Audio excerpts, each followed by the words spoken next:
Hi, I'm Chris Guerrieri. I'm one of the co-founders of Victor Innovations Company. I wanted to put together a video today to help you answer for your customers the most logical question they should ask when you're showing them our sprayer. That is, why should I buy an electrostatic sprayer and what's it going to do for me if I use it out in the field? We put together just a quick demo that will demonstrate our three basic selling points on our sprayer. The first one is, how do I save you time? The second one is, how do I give you better coverage so I know that when I'm laying down a disinfectant I get the best kill claims and the best kill rate that I want?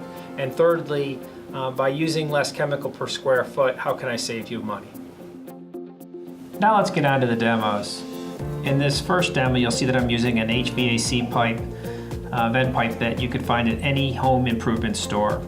As I spray the electronic sprayer across the top of the vent pipe, the first thing you'll see is a really nice even coating of spray applied to the top of the vent pipe. As I flip the pipe around, you'll see that some of the droplets have found their way to even give a nice coating on the bottom side of that. That's because the vent pipe is negatively charged naturally and by the way I'm holding it.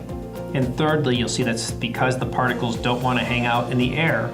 They literally will come back into the vent pipe and start to coat the inside of the pipe. In this video, I'm actually turning off the electrostatic sprayer and having it spray without the electrostatic charge. As I do this the same way I did the last demo, you'll notice that I get a pretty nice coating of spray across the top of the vent pipe, but underneath the pipe and inside the vent pipe, I don't get any spray at all, clearly demonstrating that there's a benefit to using electrostatic sprayers.